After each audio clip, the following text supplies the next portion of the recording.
A14. Sweet. B12. And my favorite vitamin, I might add. Oh, that sinking feeling. I like this game. C9. You sunk my battleship. Who, me?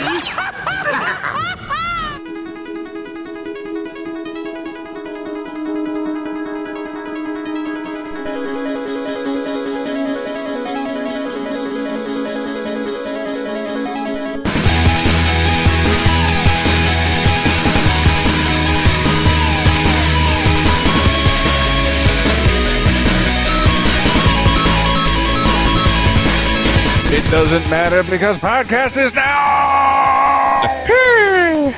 Okay. Hi. Oh my God. Hi everybody. Wait, real quick. You be quiet, Mister. Special guest. Special guest. Who's in the room? This is Nintendo editor Brett Elston. That is fantastic. I know. I wasn't sure who I was for a second. Also, PlayStation editor Michael Raparez, I guess. Yeah. Associate cast potter Shane Patterson. Yeah, I'm Chris. And is it TDAR 20? It sure is. Yeah. 20th anniversary. Big 2-0. 20 And weeks. We have the first person who was on our podcast, Mr. Dan Amrich. Hi. Are you recording now? Yes. Oh, we're that's totally cute. recording. Hi, Dan. Oh, great. Hi, everybody. It's great to see you. I'm surprised that you are still on the air. As are we. Hey, we I've come back for your 20th show to see if I can finally stick a stake in the heart of TalkRadar. Dan, So- I have a feeling you're in for some negative messages in the forums. I have already done all the damage I can possibly do. I showed my tits. Oh, wasn't that wonderful? Yeah, check out the Rock Band video. That is Dan shirtless in all his booby glory. Yeah. I only do that. The thing is, we've had people leave iTunes comments and as well in our own forum saying they found us through your podcast, so they were already listening to yours. And now they're no longer listening to mine because you guys are more entertaining. Oh, That- there Oh. it is. All right. And That you is guys don't have somebody that sounds like a used car salesman. That is the only compliment you've ever given us. Okay, speaking of websites, we have one. Yes. What is it? What's the website? Gamsreader.com. Can you give them like a URL? I want to get directly to Michael's top 7.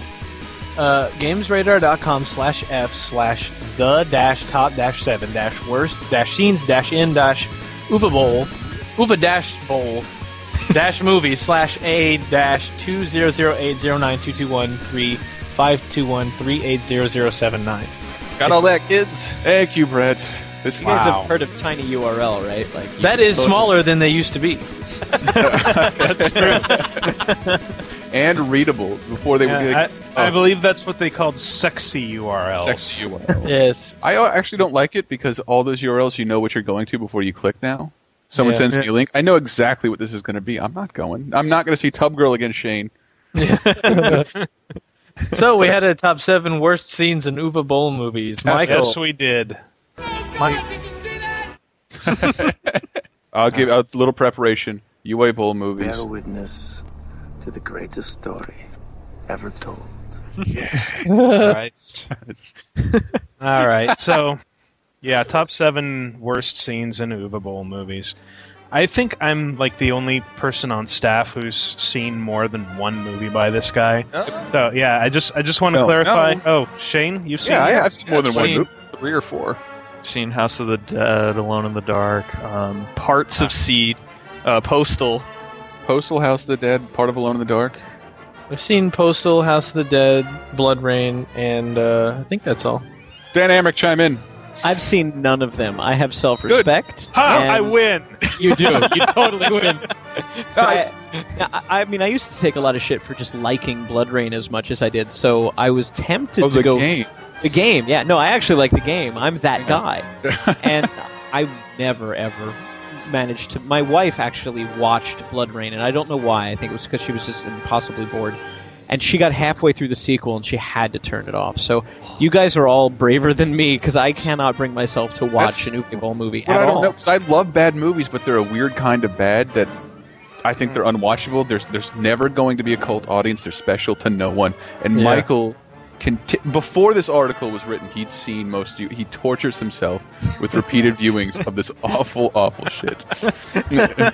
I think before this article, I'd seen everything except In the Name of the King, a Dungeon Siege tale. So I, in the interest of fairness, because whenever somebody calls out Uwe Boll and says his movies are shit, he always, or at least he used to always, point to the things he did before House of the Dead and said, "No, go and watch this. This is a much better movie." And so I rented Heart of America, which was the movie he did just before House of the Dead. It's basically his Columbine movie about a school shooting. And the funny thing about it is it wasn't anywhere near as bad as I expected it to be. It was actually fairly watchable. And that both surprised me and pissed me off. Because it means he has the ability to make watchable movies. He has the ability. He chooses not to. Exactly.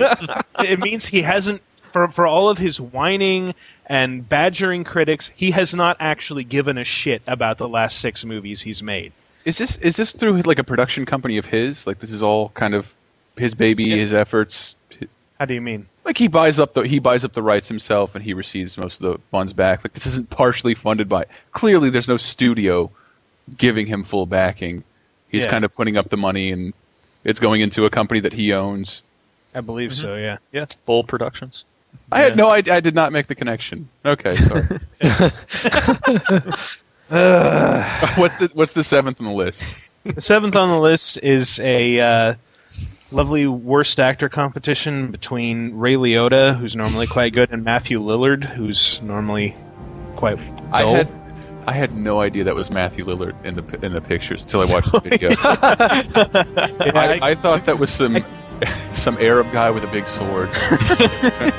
I caught him mid-tantrum for that. Well, no, the guy with the sword is actually Burt Reynolds with the beard.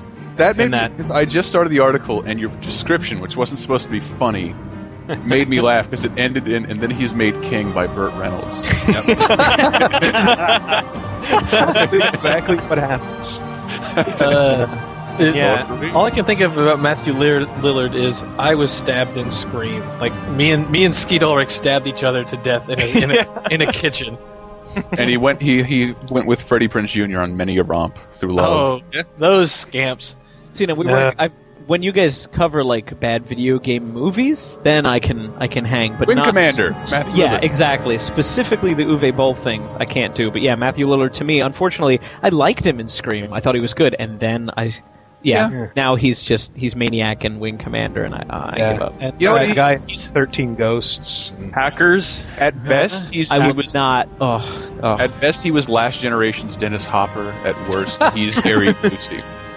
I think you have to keep going further down from even Gary Busey. Anyway, so the story, yes. It's just it's a perfectly encapsulates what happens every time both he and Ray Liotta are on screen together, which is he does his usual thing of just, "I'm over enunciating everything." I got it. Hold on. We shall accelerate. That's Ray Liotta. And that line is interesting because every time I hear it, because it's part of a full thing where he says, "If you want to accelerate things, then we shall accelerate." And I keep wanting to hear him say, Things. We shall accelerate. Love that line. Things. What's the next one, dear?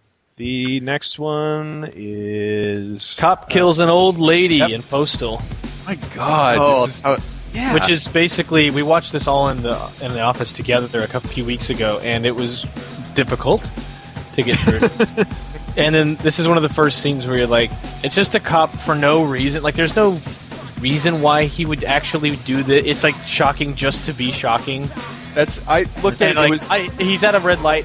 There's a cop. Man, why won't this lady drive? I'm gonna shoot her. Goddamn Asians! He shoots an old lady in the face with a shotgun, and then there's like no consequences. And he gets back in the car. It's just like Mondays or something like that, and drives off. Like but he goes off on a rant as if, oh yeah, everybody hates Asian drivers. The whole movie feels like social commentary written by someone who's only been in America to sell movies.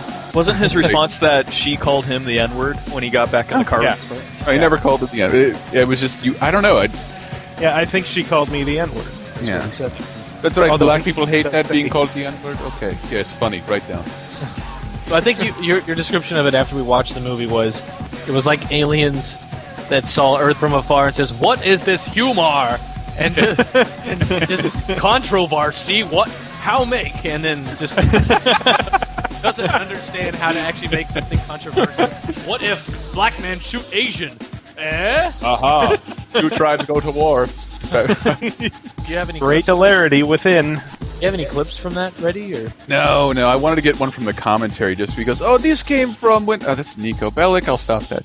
This can't not do it now. Dan, you do it as Nico Bellic. I'm glad you told me it was Nico Bellic because I could not tell from your imitation.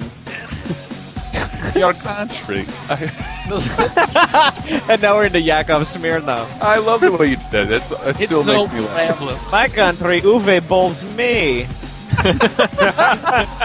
Asian lady shoot you. Uwe bowled the whole thing. Not the whole thing. In Germany, box office bombs you. And,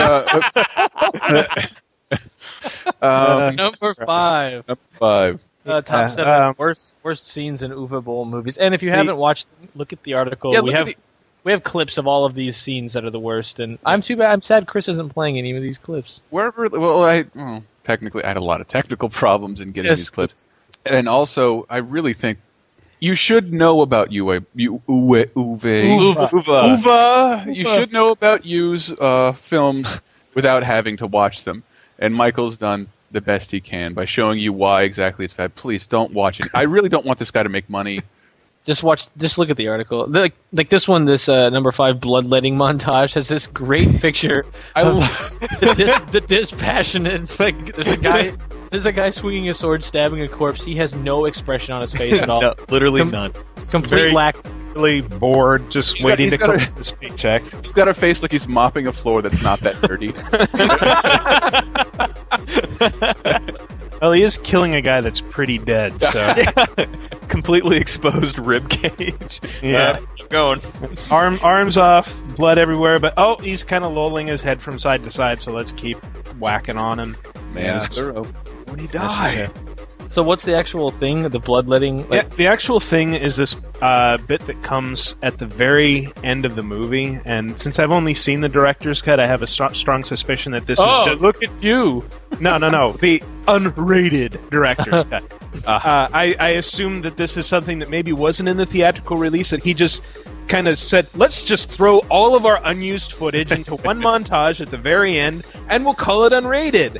And it'll be great. We won't actually have to edit any of the rest of the movie. But in the interracial relationship that almost got us an NC-17. Not funny. Got it. Funny. Okay. But so, yeah, anyway, it's just a bunch of bullshit in slow motion. It includes, among other things, that thing with the really bored-looking guy hacking away at the body.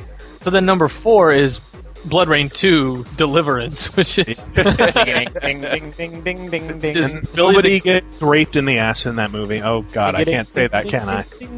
That's in context and it's referencing film. I'm going to allow it. Can we do Ned Beatty impersonation? Although that would have made it more interesting. Because that movie is boring as fuck. It's my favorite line from Ned filmed Beatty. right next to my hometown. Thank you very much. Oh, why am I not surprised? I've been on that river. Ow. Okay. Number 4, Billy the Kid meets Newton Piles. Yeah, I want to... Subscribe or I have a sound clip.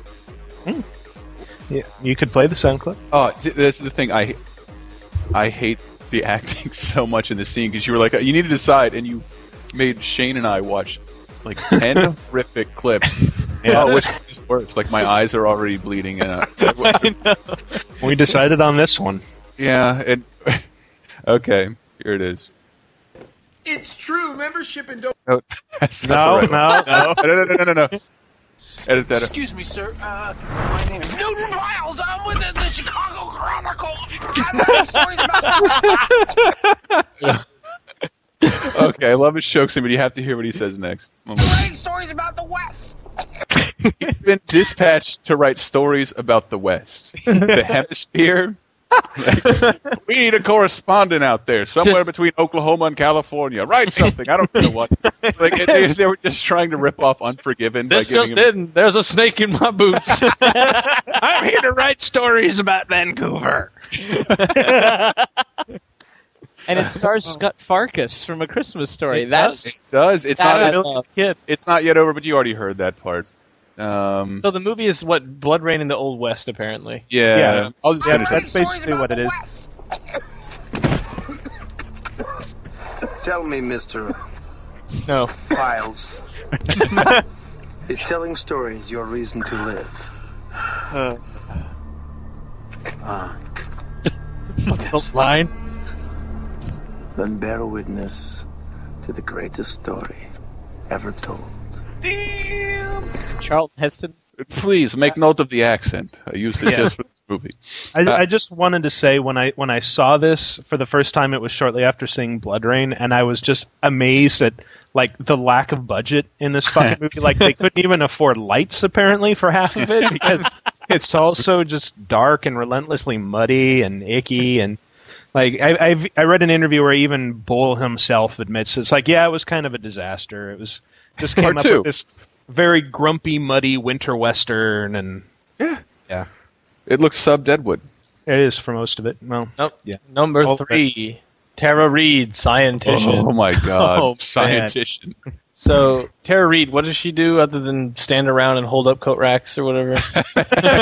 that's about it, really. I mean. She puts on a pair of glasses and pretends to be smart. It's been so long since I've seen her in any actual movie. When I saw this clip, she's just doing Tara Reid. She sounds drunk. She sounds unenthused.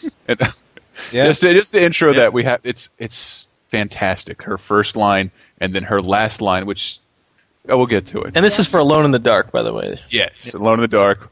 Christian Slater is the other person. They don't kind of use constellations to pinpoint a geographic location, but I don't think It sounds like she's never encountered the word geographic before. She took a breath in the middle of geographical. Or pinpoint or location, for that matter. The whole thing is just like, I'm sounding this out because English is not my first language. She's got that look on her face of like her eyes darting around like for approval, like geographic? I just sort of assumed that her eyes were tracking lines on the screen. Like, okay, geographic, location. What's this word, Uva? Oh, location, okay. What's geographic? Okay, let's do the rest of the clip. Cation? I really love the last line. All right. constellations to pinpoint a geographic location, but I don't think we could zero in more than maybe 100-mile radius. Edward. Yeah. If this is correct, I think the computer can pinpoint location. What was the point of the first part of the scene? If the computer can do it with one click, why did the audience have to sit through her geographical location? Actually, I have a downloadable widget that automatically tracks everything that we As a scientist, as a scientist, I think the computer can do it. It can. It turns out the computer can do that. I loaded Google Maps and typed in the address of Monster. Enter. I just want to say that this was a really hard one to pick because the first time I saw this movie, I was just like, it was fucking incomprehensible. Like, what the fuck is going on? Yeah. Why are these soldiers here? Now where are they? I don't understand. How far does it deviate from the game? Really fucking far. Really far. It starts with like a 5-minute voiceover and credits talking about Native Americans and ancient spirit, and then it cuts to a car chase. All of the information in that fucking crawl that is actually relevant to the plot is repeated by characters later in the film. So it's completely fucking unnecessary. My audience is dumb. Again, Nico. Sorry, okay. But yeah, it's like the only real similarity is the two main characters and the whole thing about the Abkhani and the shadow dimension. Yeah, with the monster. I played Alone in the Dark 3. I thought that took place way in the past. Well, okay. The first 3 games take place in like the 1930s. The fourth game, which this is based on, was like a reboot of the series, which took place in the modern day. And then the 5th game was saying we're ignoring the reboot, and it's just the first 2 games are canon, and it's like Superman Returns all over again. I saw a developer raise their hand. We made fire effects. Can we borrow a name? Yeah. Alone in the Dark, the game. I think it was We Make Fire, We Borrow Name Now, yes? Yes. For answer, fire effects. Number 2 is probably the worst thing on here. Oh. Yeah. What is it? It was tough. This was originally going to be the number 1, and then I decided that House of the Dead, like, if I'm going to put something that fucking long, I'm talking about getting ahead of... You did. I Here did. you go. Here's your cut sound, Brad. Can we cut that? Oh God! Did you see that? Now you know where to cut. Yeah, I won't be cutting that. All right. Number 2 is Dave Foley gets naked, completely balls dick naked. That sucked. It does. Dave Foley. I do too. In I do some too. way, shaped me as I sat through all of News Radio. I loved him on News Radio. I didn't like News Radio that much. I love the Kids in the Hall. I've seen every episode over and over and over and over. When given quality material, he's like one of the funniest guys out there. Yeah. But I think the qualifier, when given funny material, he's that's- good on Celebrity Poker Showdown, for crying out loud. He is Snowman, Paris Snowman. I always say that when I'm holding eights now. I can't not. Thank you, Dave Foley. Paris Snowman. Paris He had a Snowman. couple good lines in this, for what it's worth. Okay.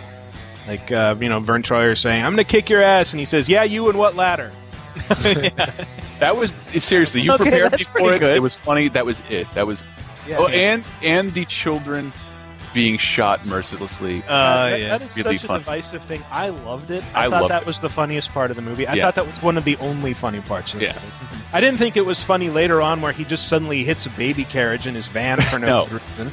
No, because by then we were tired of the movie. But I feel like if the kid killing scene had happened in a Naked Gun movie, it would have been the funniest thing of all time. Leslie Nielsen The comic timing was good. The comic Yeah. timing on the rest of the stuff was is non-existent. horrifying, and he has an editor. I'm assuming. Well, You're assuming. I think it's all summed up by this image you pulled from the movie where Dave Foley's taking a shit on camera, and his little worker bee there Oh. next to him Hey, baby, I got a clip. You want to hear it? with, Oh, yeah. with what appears to be 9,000 chins making a face. And he is also the guy who's like, I'm the work for the Chronicle. Like the same actor. He's the same guy. The kid, I'm too wacky. That's the same guy. Okay, here it goes. Postal, Dave Foley, that guy. It's true. Membership and donations are at an all-time high, and we got more tail running around here than the Playboy Mansion. But it's Yeah. He took a crap. And that sound really made me sick. That was not mine. I have a single fart button. It was not mine. That was the movie sound. You almost made beer come out of Brett's nose, just that it was kind of good. Well, he makes like 70 gag faces. He's like, Yeah. oh God, I'm all over the place. I'm so disgusted to be standing here, but I'm not going to open the window or walk 2 steps away. Or I'm going to stand right next to him. Comic restraint, whatever. And that's comedy. Postal. And number 1. What could be worse than naked Dave Foley shitting? Here we go. Let me give you a sound effect. Number 1 is Bullet Time of the Dead from House of the Dead. Unbelievable. I read about this scene. I didn't believe it when I saw it. Yeah, Just fucking insufferable. 7 minutes of awful. just bad music, insane camera. Like it's like he set up this giant fight scene and then didn't know where to put the camera. Like, and there, and put it there. And, no, come back. And when I watched this with a friend like 5 years ago, and another friend was coming over to watch the end of it. We were going to go somewhere. He pulls up and he knocks on my door, and he's like, "What the fuck are you guys watching?" And we're like, "House of the Dead." He's like, "Because I'm driving up, and all the windows, the blinds are all shut." And he's like, "All I see is just flashes of light coming out of the window." And he's like, "I thought you just had a strobe light on or something." And it's just there's constant flashing, and it's cutting to footage of the video game. A footage of I don't want to get my ass kicked. Is it the arcade version or the Dreamcast version? Let's say it's the arcade. A fucking 10-year-old game. I'm looking at the screenshot that you have on the article, and it is the home version of the game. The home version. because there's a little square around the reticle, and I'm pretty sure that was only in the home version. So Dan it's Amron. probably the Wow. Dreamcast version. Ladies and gentlemen, works at a magazine. Hi, Big Dork. Thank you. Big House of the Dead fans, so, I recognize those things. My mom's favorite game. Is it? Yeah, seriously. Like, That's the only funny, your game mom I've is played my with her. favorite game. Wait a minute. You had sex with my mom. You walked into that. You did walk into that. Did you put stuff in my mom? I walked into your wife. Let you know in a couple of months. You're not supposed to do that. She's sick. Yeah, I know. Your mom put some stuff into me. That's the problem. What does that mean? Hold on. Why don't we just move on? You let my mom strap it to So you? how much of this 7-minute scene is in slow motion? Most of it, I think. Most Oh, of God. it. And the music is fantastically bad. Yeah. It's just, It couldn't have been better. It was coming out of Hitler's trumpet. Without that. I also want to say we were talking about the video game scenes. I'm sorry? So we were talking about the video game scenes, just like randomly intercut Oh, with the yeah. footage. Those aren't something that just happens in this fight. It's the entire movie. Like they're just whenever it transitions from one scene to the next. Yeah, then there's from the like video. you think he's It's even trying. in the credits. It's even Yeah. in the opening credits. Like credits is like really zoomed in of the arcade game. Like he's trying to build tension with this. It's From the foreboding. beginning, a hokey, Yeah. cheesy arcade game. on an island. One last thing House of the Dead gets in is that before it came out, the trailers that were running had DMX Party Up in them for no reason. So you're watching like, and the zombies take over. But this time, woo!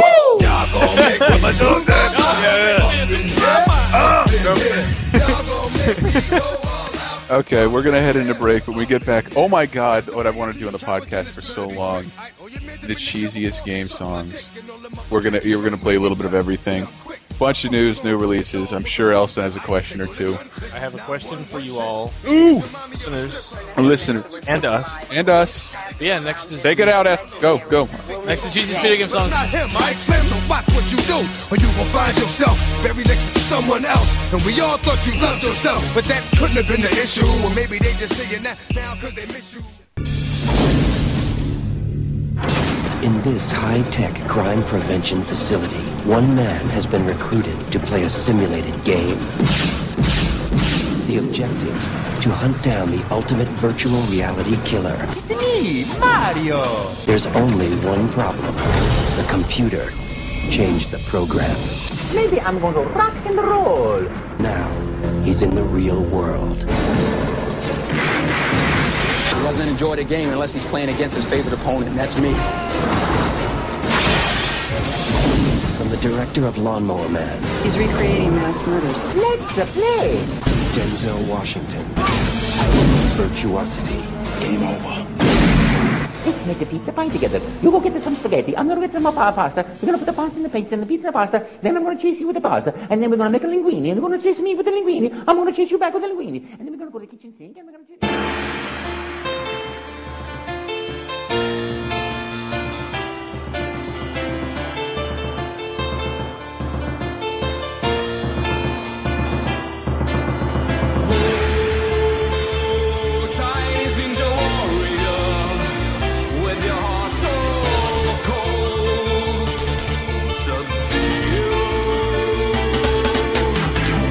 Hello, that song.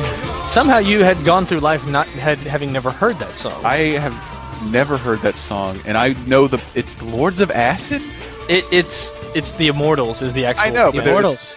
Would you like a copy of the album? Yeah, I would love a copy of the album. I bought one for my 15th birthday. A legitimate, official copyright. I have the disc. No, there's a CD called Mortal Kombat: The Album by the Immortals that is, I think, 10 tracks, 8 of which are named for all of the fighters and about the fighters. So there's I believe that track is called Chinese Ninja Warrior. I know, but it's about Sub-Zero. It is. And all of the other songs name the fighters. Like Raiden's song is fucking great. Superman with Eternal Life. He's tall. That's because he flies. He ain't got no eyes. I heard.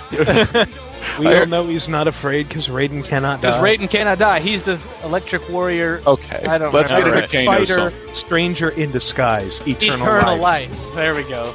Kano's song? No love? Well, fine. Kano's really Oh, I good. love Kano's Yeah, song. you guys had told me, but I actually never heard it.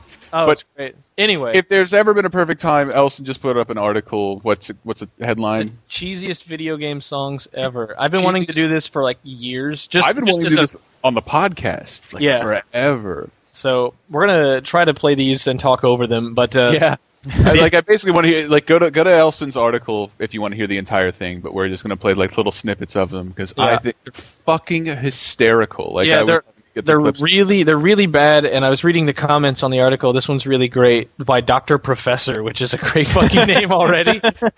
The breakdown in Clay Fighter made me choke on a pizza flavored combo. Dr. Professor, keep listening to the end of this podcast. I got some good news for you, dear. The first thing on the list I think I'd like to do first is I don't know. Do you want to start with a specific one, or do you want me to go down the list? I think there's Castlevania. All right. Well, the first one is from Symphony of the Night, Castlevania, PlayStation 1. You beat the game. Otherwise, amazing soundtrack. I know, because I don't remember hearing this song. It's only in the credits. It's called "I Am the Wind," and it sounds like Celine Dion Whisperfest is what I described. And it's just like doctor's office, fucking. I'm reading a National Geographic, waiting to get my teeth drilled, kind of song. Back in atrocious. Back in atrocious. Back in atrocious. I'm trying to watch my language. Right. Who wants to hear the jam? We all right here, do it. All right. Already. Oh baby, little Dennis music. The best in me is all I have to give. It's all music. And this came out when I didn't get to go to prom. Shane pointed out to me super fast. He had confused it with this song.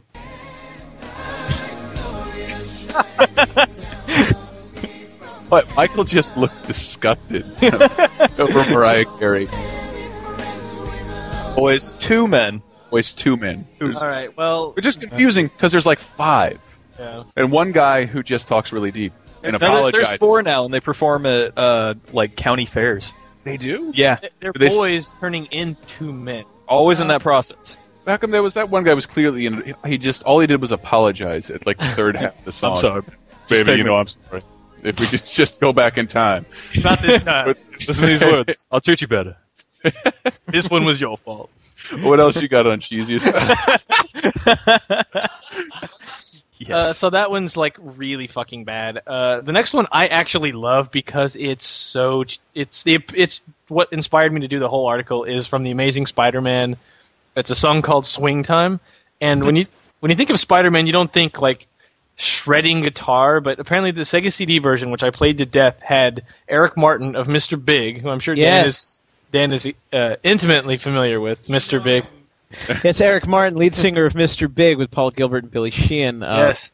Very big hit with To Be With You in the early 90s. To be To be. Yes, I can perform with you guys if you need Singer me. for hire. But now check this one out. Which my favorite lyric is it's about Spider-Man stung by a force to protect the common man. With that, hold on, we'll go into it. Yeah.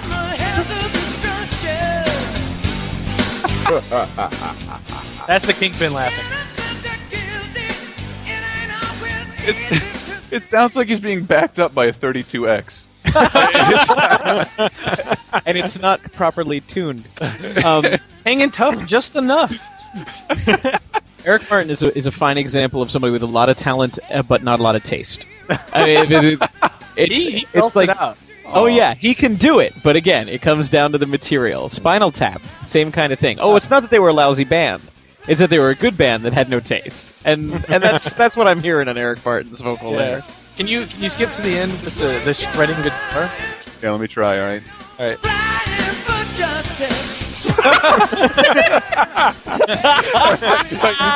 All right, it's fine. That's fine. Just know that at the end of the song, the guitarist fucking says, "Fuck! I gotta break loose!" Woo! And he just goes nuts. And let me see if I can find it. Big finish.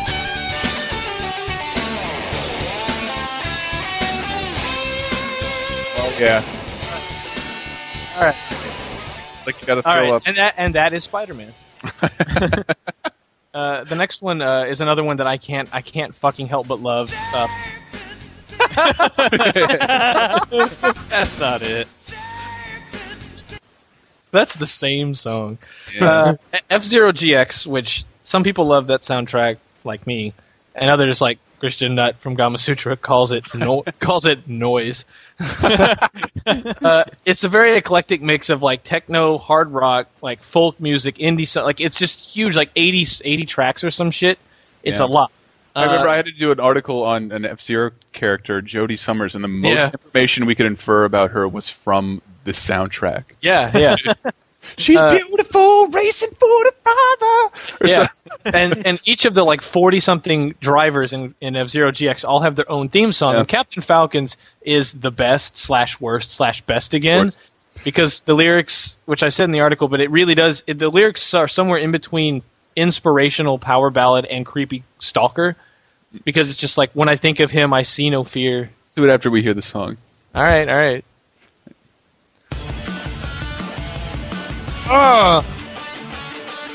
Because I love the beginning. I almost thought this wasn't cheesy enough.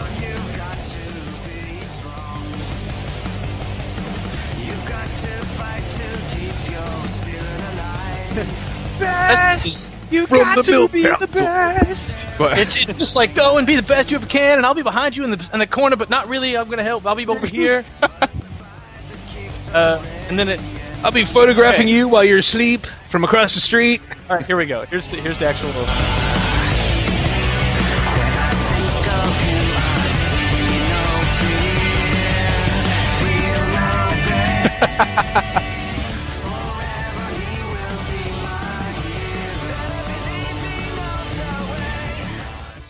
Okay. What were the lyrics you wanted to bring up, dear? From that song? Yeah. Just that whole song is fucking cheesy as hell. Did you add the lyrics at the end of the article? Yeah, at the end of the article, there's lyrics of every song in here, and then you can actually see them written out, like the mania they had to be suffering from. That is like, even I can see the power. When I think of him, I see no fear. Better believe he knows the way. It's like it's a song about God, I swear. And they're just like, well, what if it's just about Captain Falcon? Close enough. The next one, he strives with a mask. Captain Falcon's better than God. Oh, who what? would win in a race, Captain Falcon or God? Maybe it's a song by Captain Falcon about God, and God. he's a devout Jesus freak. All right, races. Racing for Jesus. Next one is Clay Fighter, which is barely a song, but I wanted to put it here. I had to put it in here because back in the early 90s, if a game spoke at all, it was like, everybody come over. Oh my God, the game talked to me. There's voices in the game. Joe Montana, Sports Talk Football. 12 stars out of 10. Yeah. Like having Joe Montana murdered and stuffed in my Genesis. With a seance, we crammed him in this plastic shell. Every Madden. Boom! You're on back. What he's going to try and do is throw the ball. Thank you. You're a genius. Throw it to a guy who's going to catch the ball. Another million? Can someone get John Madden another million? Boom.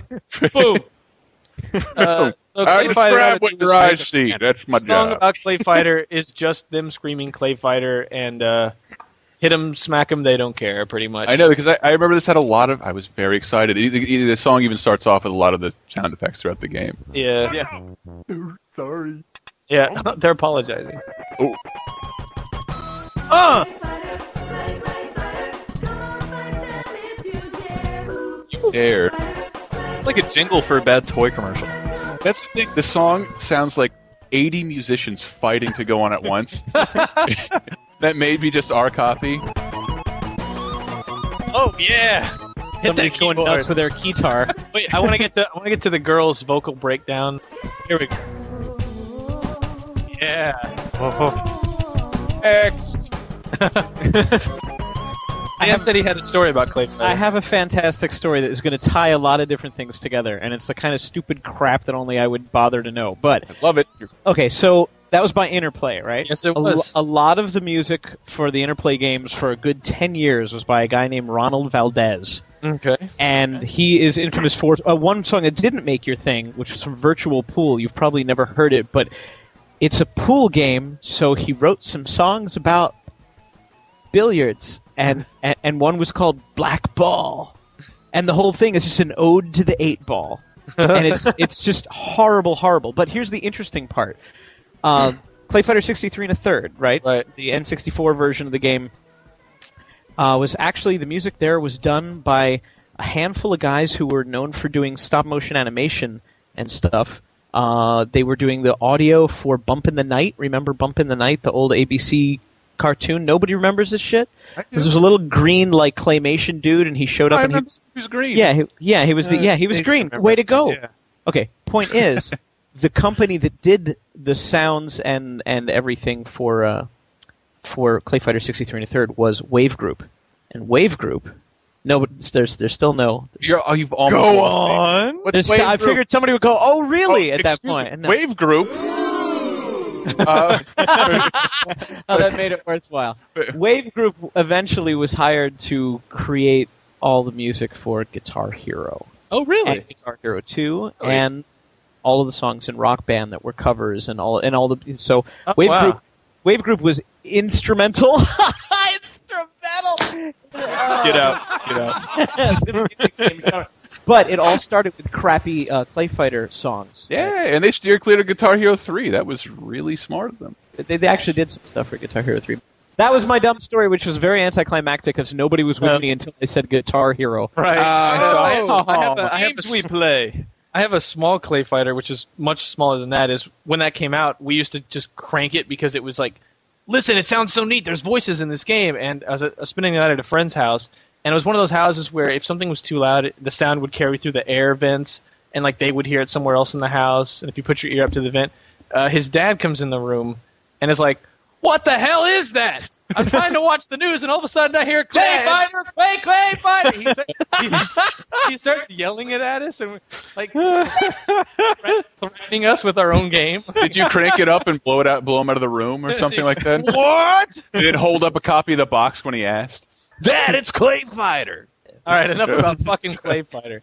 Okay, Please, Christ. The next song. I want more songs. The next song is another Sega CD, RPG Lunar, the Silver Star, which, again, at the time there wasn't that much voice in games at all, and this was a Sega CD, so they would just, much like they did with Swing Time and Spider-Man, they just threw a very gratuitous, I don't know, you're American, right? You can sing an English song. And, have you ever been in love? Hired.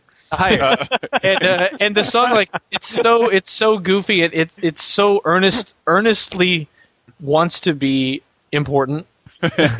But it sounds like Stan Lee wrote it in the 60s, where it's like the phrasing is like, no one talks like that. Wait, let me hear, it's like every J-pop song I hear. It is. Hear this. Need to go forward a little bit. Yeah. And meanwhile, picture really stiff, unanimated images. Because they could actually fit animation on the disc. When all the land is peaceful and there is no further to our supplies. Oh, yeah. Comes a time for love, two hearts colliding into one great hymn. What? Wait, two hearts colliding there into are one two great hearts hymn? colliding into one with him. Why is that so hard? One to great hymn. Is that like him, H-Y-M-N? Yeah. Oh, wow. Big crashing. Crash. There's a guitar solo in the middle. It's pretty ripping. Oh, here it is. Big chorus.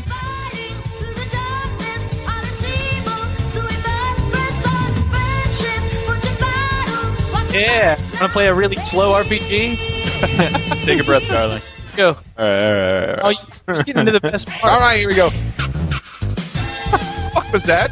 Record scratch. That was not a record scratch. That it was like a hip-hop breakdown, It sounded like a topsider on a basketball floor. All right. Enough of that bullshit. All right. Next is one I wish Charlie were here to defend it, because it's more Symphony of the Night bullshit. King's Quest VI, of which no one in here probably played. No, Michael did. Yes, I did. Girl in the Tower, which is really bad. It's really bad. Hold on, let me kick it real quick. You seem so far. He got two syllables out, and you just lied. The thing is, in the sleeve for the soundtrack, because Michael has the soundtrack for some reason. Because I bought it. Because I was I can't even remember what the fuck their magazine was. Sierra had like this interaction magazine or something that would like every time you registered a game, they'd give you a free 6-month subscription, and I had like a dozen games or something. So you have a 36-year subscription. Yeah, my free subscription lasted longer than that magazine did. But yeah, it's sounds like Dance with My Father by Vandross. That's from a rose on a grave. And I'll dance with my father again. So yeah, inside the soundtrack sleeve, it's like they have like this whole like background of the song. Like, well, we really wanted a top 40 style ballad to be in this game. They did, and this is actually semi-infamous. They actually in the CD sleeve asked everyone, please call your nearest radio station and ask them to play this song. And they got in trouble for that because they're all that bullshit. It's a fucking terrible song. Oh, the duet begins. And wait. Wait.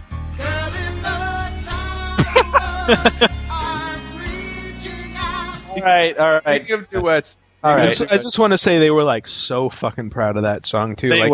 They talked about it for months in that magazine, and just like, oh, this is so cool. Oh, it's the power of CD-ROM. Oh man, I think this really completes our game. They weren't as proud as the next song, Rising Zan. Oh, you're gonna do Rising Zan. This was awesome. They actually had the balls in the opening scene to actually throw up a screen that says Johnny No More, lyrics by, music by. Like, they were proud of it. They wanted you to know right away. Who the fuck gets a lyrics by credit? That's not fair. You wrote the song and you didn't. Let's hear it. Oh! That starts out pretty kicking. It sounds like a Christian rock song. You start about singing, I met Satan one night in a dark alley. There wouldn't be an enemy that he could not put down with a gun. But to the chorus, don't you? No, this part's good too. Johnny met his match and turned his world around. He changed his name and learned the Shogun way of land of the rise. Like, I don't know how to end a sentence. Samurai gun! Gunman! Do you know the song? I do know this song. We used to bellow it when I was at a previous game publication when it came out. Oh, really? We could not believe it. We were just like, what the hell? And it would be a quiet day at work, and everybody would be just working, and somebody would go, Zam! Did they also go around the office? Johnny No More! Tell me a story about Rising Zan, Dan. That was it. Damn it! All right, the next one is the henchman I just mentioned is probably one of the standout parts. There's a guy who just speaks in the same syllable over and over again. I think because he's supposed to be foreign or something, but it like the subtitles show up on the screen and the main character's talking normally, but he's just like what. All right, the next two are actually the fucking worst on the article. Freaky Flyers. Freaky Flyers. God damn it! This sounds improvised. It sounds like they did not know what to fucking do. Like they called a guy. I wrote a jingle. Like they kidnapped him. It's like I wrote a jingle for Crest in the 70s. Like what? This one, I had heard most of them already, and I heard this one, and I just started laughing at a little higher pitch. It's appropriate in an afternoon in the office. Here it go. Ladies and gentlemen, let's meet our main contestant for this level. He's a brilliant inventor with a love Just for even the lyrics are terrible. Please put your hands together for the one and only Professor Gutentag and his sidekicks Vent 209. Gonna have some fun with a loaded gun. Anchors away, torpedo run, shoot the flying monkeys. It sounds like what would happen if you gave Prince a Muppet Babies keyboard. It sounds so like Batman. I thought it sounded more like if somebody listened to Weird Al and went, "Oh my God, we must build our society around this." Brilliant! Could you write our national anthem? We'll call ourselves Freaky Flyers. No time to suck your thumb. You don't need a note from mommy if you're trying to save the motherland. So buckle up. All right. Oh my god, that's horrible. All right, did you get the? Speaking of which, I just love. We all saw a double feature of Batman and Batman Returns. Yeah. And during Batman, like this, like I haven't seen it in so fucking long. Scene came out. It's Jack Nicholson on a throne on top of a floating cake with a balloon full of gas, dancing and throwing cash. Yeah. What's your description? To a Prince song.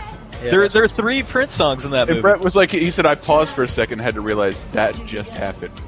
Yeah, like the scene was filmed intentionally. Where somehow they got Jack Nicholson with makeup on a giant cake with with fake money playing a Prince song in a Batman movie. It's like too many variables. Like wait. Yes, it really is like the universe aligned. All right, and then so we get our next song. the next one on the list is Fugitive Hunter, which is another one that I had never heard because I don't play shitty games like this. I've heard of it. Like it's always listed as. It's the a worst. game that its biggest point is you get to knee Osama bin Laden in the nuts and do a helicopter.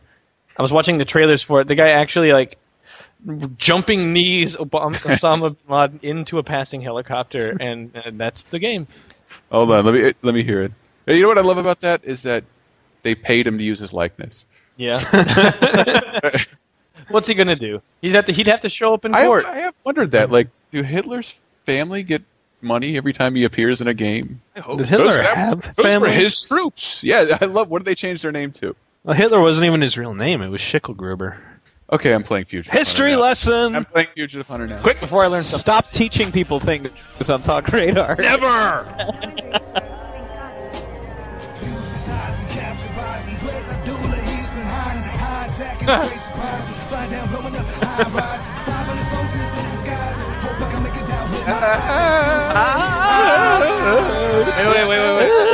Wait. What? I want to hear the fucking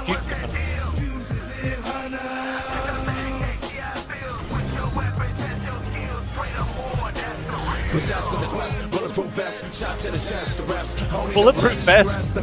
Arrest. Shots in the chest. You know what? No one's played the game. I have this beat because one you didn't include. I thought I suggested it to you. It doesn't really count. Shaq Fu came with a CD. Shaq Fu to Return. Shaq Fu. No, that's the album. But this came with a special exclusive song, and it is the worst. I don't know hip hop at all. It's the worst rhyme scheme I've ever fucking heard in my life. And I guess he was too tall, and the people working in the production studio got scared and let him make his own album. I think this is hysterical. So let me try and kick it. You wanna rumble with me, I flow like a cloud, sing like Jumblebee. Bad boy, know what you gon' do, what you gonna do when I come for you, nothing. Wow! I really like green jujubes. But this is our favorite because this was like, one of those songs my friends and we all listened to it and laughed, haha. Right. Best line, Shaq never stops selling. The boy never stops working. Roll down the street, smoking, I don't smoke, but I'll sip on Pepsi juice.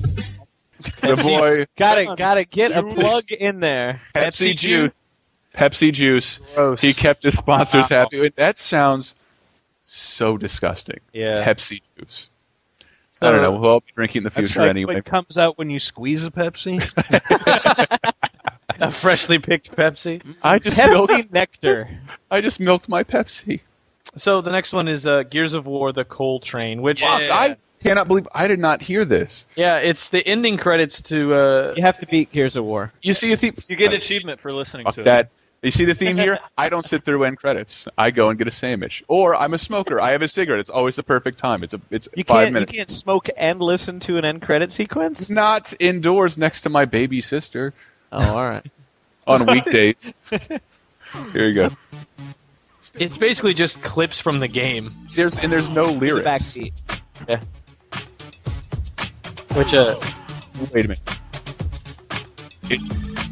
It features the worst imitation record scratching, even worse than the previous game.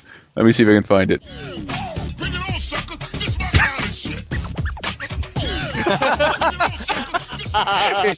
It sounds like that Fruity Pebbles commercial where Barney had the sunglasses and the turntable. Yes. Hey, okay. I love the standout lyric I picked for this one was "Damn." It was. He was half of 3 times 1 minus 1. Ooh, girl, ooh. Ooh, girl, ooh. What else we got on here? Do we have anything else? I wanted to play this one because I think this is the only suggestion you took from me. Knights? Knights. What? God, what a terrible. Night Trap? No, Night Trap is on here. Yes. But I'm getting restless. Okay, we'll hear Night Trap. And then but first, Knights, which to me sounds what it's like when pedophiles are devouring a bus full of children whole. It's this soundtrack that plays. Like the bus or just the children on the bus? It's the soundtrack. The bus to we call it the Kid Fuckers Hoagie.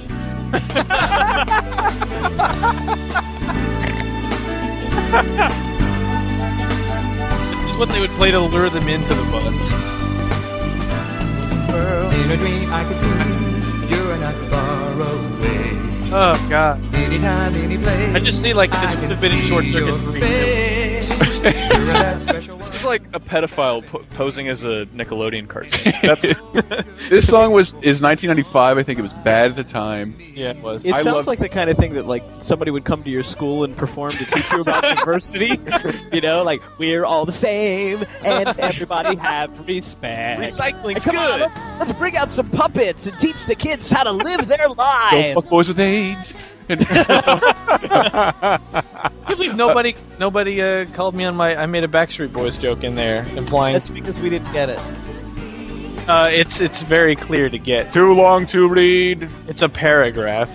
I said TLDR. I said it sounds like a B-side Backstreet Boys song off the first album that was okay, but not nearly as good as Millennium.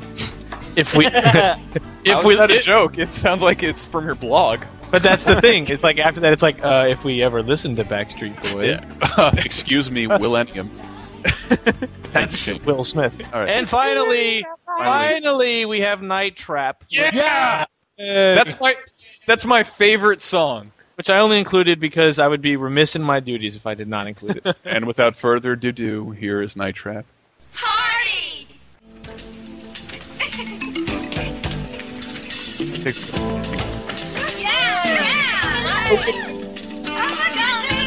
Hey, where'd all these girls come from? Hey! Hey, come sit over here. So, for no good reason, I would just play this in the office about a few months ago. Just every other day, I'd be like, hey guys, Night Trap. And everyone hated me. But for Yeah. You sent around it was stuck in my head, and because Shane's like that kind of asshole, I'm sure you know one. I'll ask him a totally legitimate question. Hey, Shane, have you seen this? And I'm like, they're gonna find you. And he just starts singing Night Trap in my face, and it stuck in my head. What's really interesting isn't this if you watch this full video in the game, like you fail. Yes. Which is true personally of yourself, but also as in a part of the game. You fail the game, yeah. You also fail the game because the soldier's like, "Hey, what the fuck are you doing? You're supposed to be watching all the videos to make sure vampires don't kill these women." But you didn't. You watched the music video. Actually, okay, one last one because Michael added this at the last minute. Never. Night Trap? I think this is a modern classic. I think that it is highly overlooked, and it saved my life when I was snowed in a blizzard in upstate New York. I was snowed in. All I had was a Sega CD and Night Trap. We mapped that whole fucking game. What about Sewer Shark?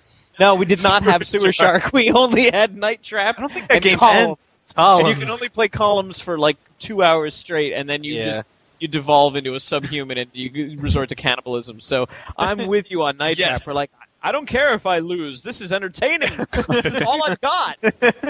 Okay, Mike. Before we ended, Michael brought this up at lunch today, and we were kind of pissed that it got left off the list. But Michael Wiki Perez didn't think of it until then. I thought this was the most annoying game over sound of all time.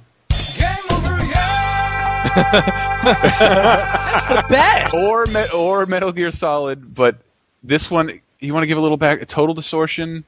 Yeah, I can't believe that I forgot about this until today, because it used to go through my head all the goddamn time since I played this game in the mid-90s. But yeah, Total Distortion was this game that came out around the early days of CD-ROM when everyone was all like high on this idea of multimedia is going to change the future and we're all going to buy 3DOs. People want to play games the size of a postage stamp in grainy video.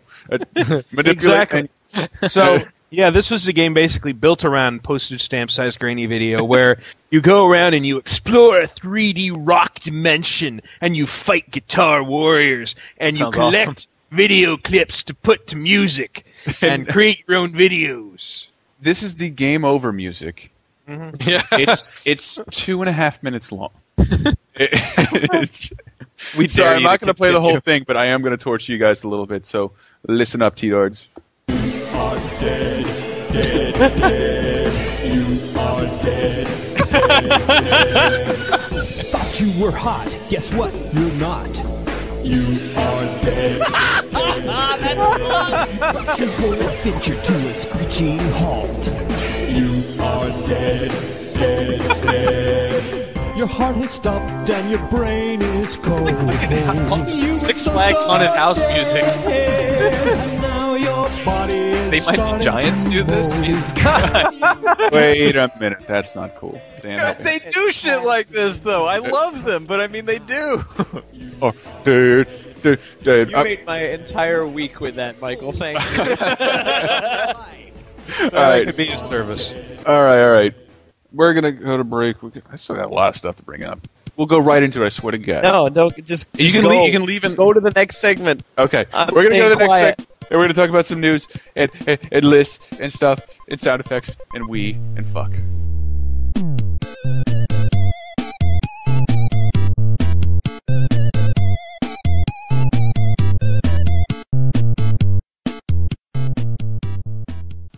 Behind this door is the Video Zone, a place between our world and the video dimension. Waiting to challenge you for control of the Video Zone is one of the game wizards. Is it Murloc, Scorsha, or Mongo? These two teams will compete for the right to enter the Video Zone and face that game wizard's challenge. Who will it be? Find out today on Nick Arcade! And now, here's your host, a guy who never hits reset when he means pause, Phil Ford!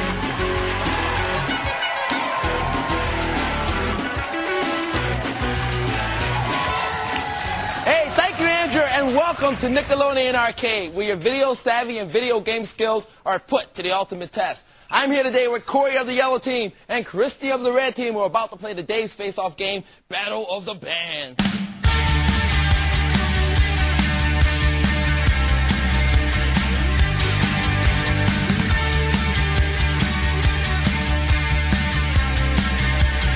All right, that song you're hearing is the Cult She Sells Sanctuary.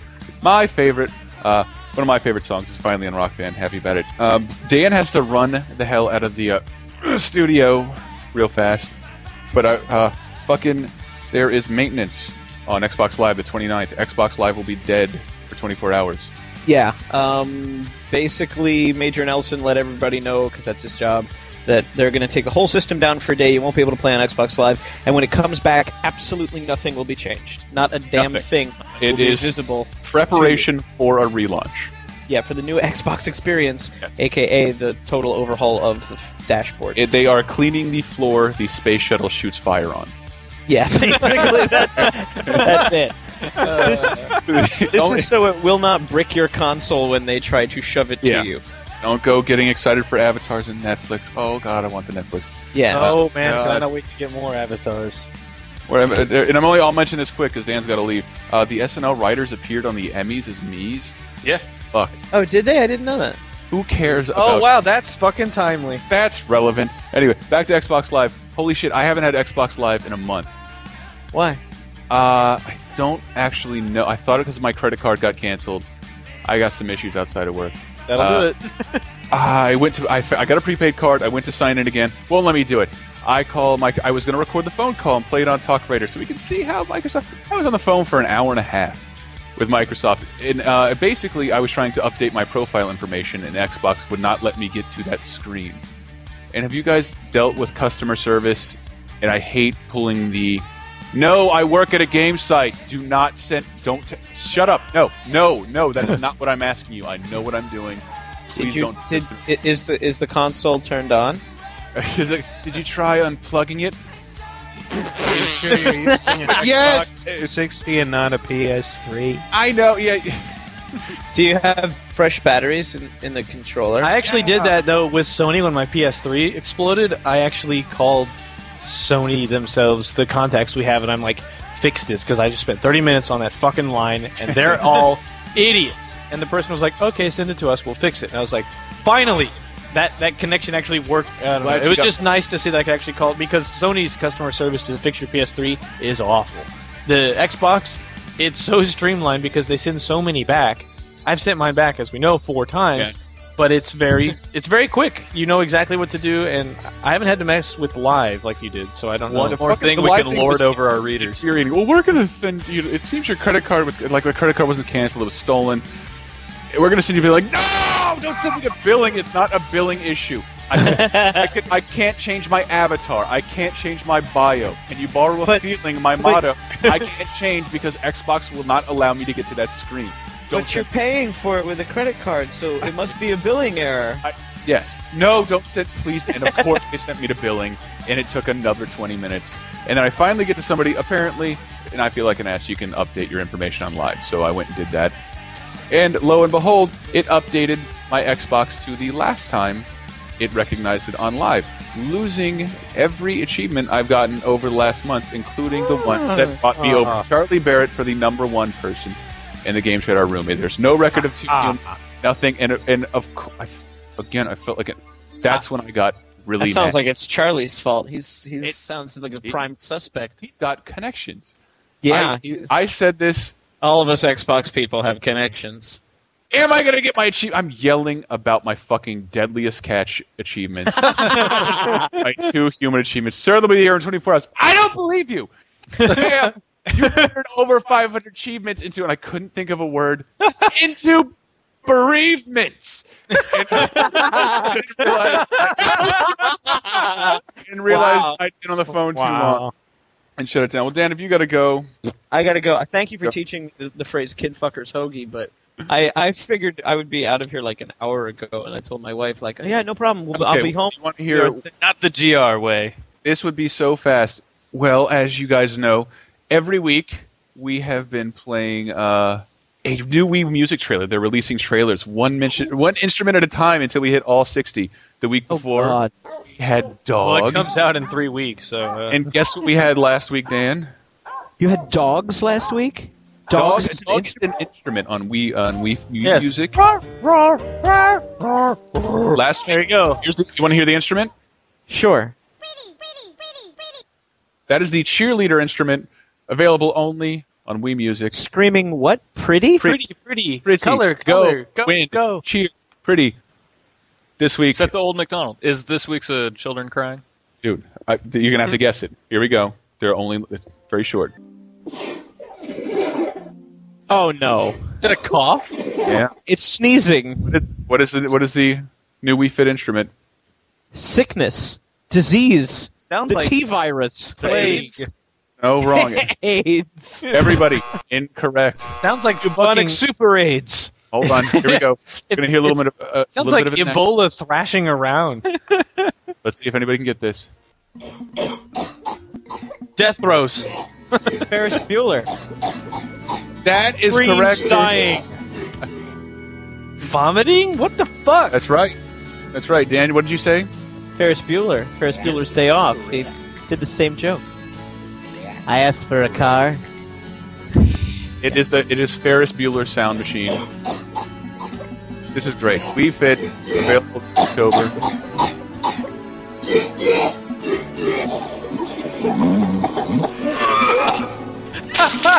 Never had one lesson. I know, we're all very excited for Wii Fit. What's up? Are you meaning to say Wii Music? Because you've said like Wii Fit 4 times. Wii Fit? Who gives a shit? I don't distinguish the difference. There was Same a list. non-game. And Dan, you can really get out of here whenever you want to. You don't I'm afraid I'm talking to my wife, and she's saying, when are you going to be home? I don't know how much that got cut out, but like... There was a... Oh, go ahead. Of people are probably feeling the same thing, where every week I'm like, wow, I can't possibly hate that game anymore. and then every week they reveal a new quote in like quotes that break my fingers when I do them. Instrument. Especially because for a second I used a 20-year-old movie soundbite, and you guys believed me. You believed it was an instrument. Ferris Bueller's keyboard. Not you so much, Dan. No, I actually thought you were just using... yeah, I thought you were using Ferris Bueller just as an example of, like in Ferris Bueller, now you can do that. I thought it was legitimate. I wanted to see if I could get it by. We got, this week, the best-selling games of 2008 so far. Number 5, I'll go in 1, Super Smash Bros. Brawl. 2, Super Mario Kart with wheel. 3, Wii Play with remote. 4, Wii Fit with balance board. 3, Guitar Hero 3 with guitar. You mean 5? Wow. None of these games use the Wii remote. Yeah. They all come with something better to play with. Except for Smash Brothers, which they released a GameCube controller But, for years, the problem with the industry is that you can never launch a peripheral because no one will support it. And now, all of a sudden, you can't sell a game unless you launch it with a novelty peripheral that's only useful for, 1 or 2 things. Well, they made the distinction with wheel. Could you buy Mario Kart without a wheel? I don't think so.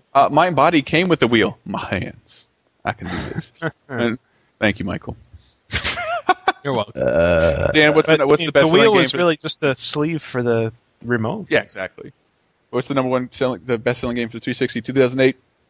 All year? Yes. So far. I have no idea. I'm Just not even take kidding. a wild guess. Madden. My first guess is always Madden. Number 3. Anybody else want to take? It's so simple. Guitar Hero 3. Thank you, Shane. Oh, yeah. Oh, GTA. I remember that game. GTA. Well, whatever. It's number 1 on the PS3 as well. It's just weird. Bunch of 4s on PS3. We'll skip over the new releases in the news. Then we're already really long. Yeah.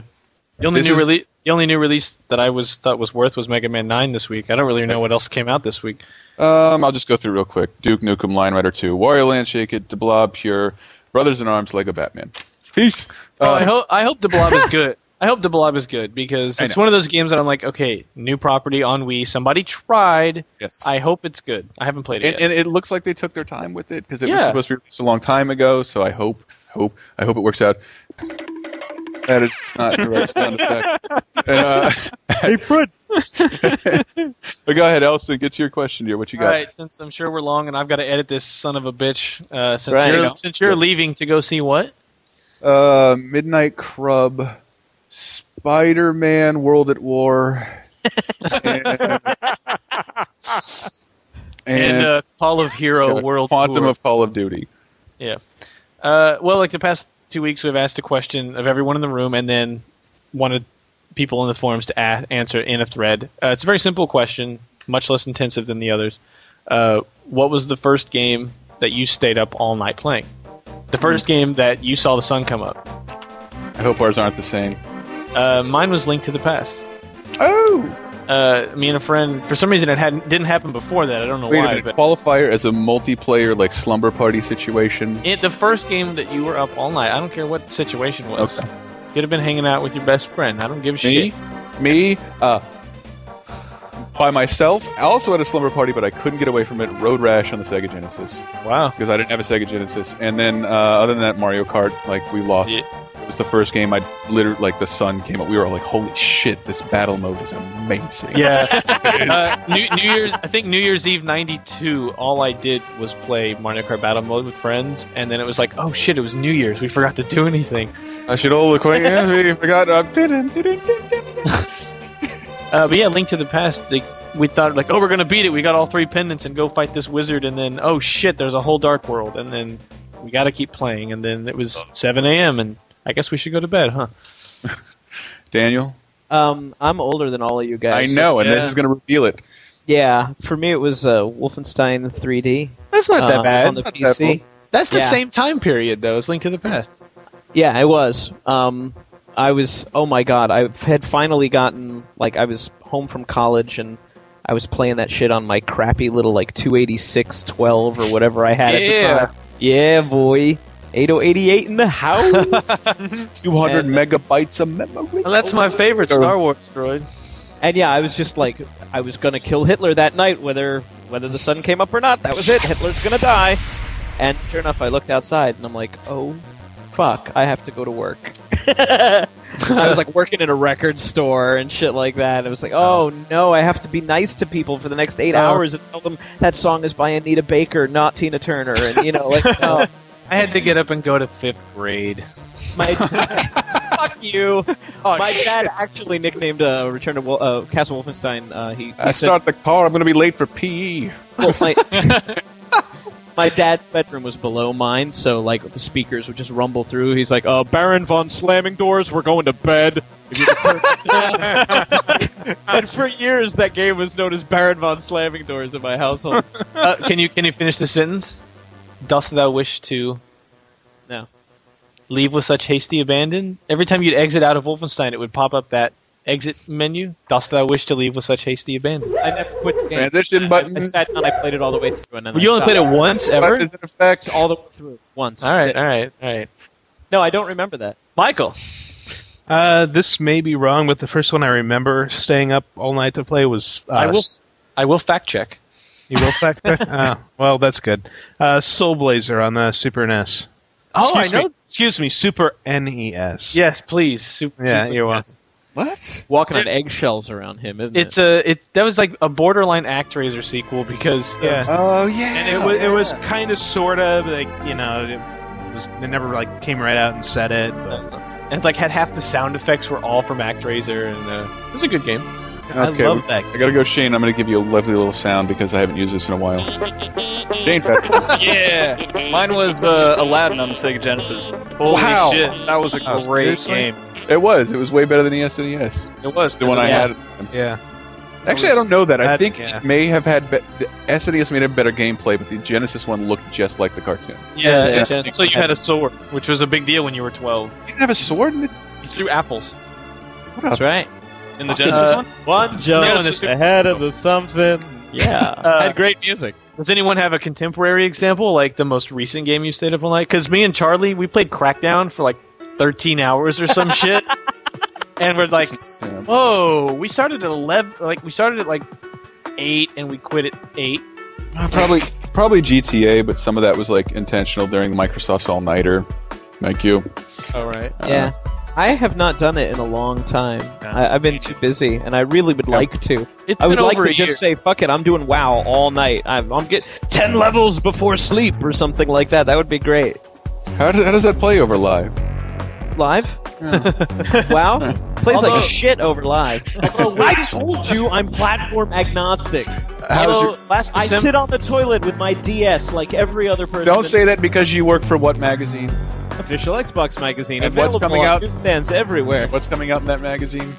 December issue is coming out now. Gears of War 2 cover. The fun story in October. is we sat down. What? December Yeah, issue? that's the way the print works. You guys think that you're up to the minute, but we're 2 months in the future, and print, and everybody thinks we're out of date. I sat down to make an XNA game. It's so easy, anybody can do it using the XNA studio tools. Please pick up the magazine and see the hilarity that it resulted from... we were going to make a game as a staff, and we had very low goals to hit.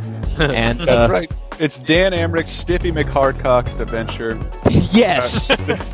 A love letter to Chris Antista. That was the subtitle. So yeah, so that's available soon, and of course OXMOnline.com, where we actually do post shit, believe it or not. We have a website too.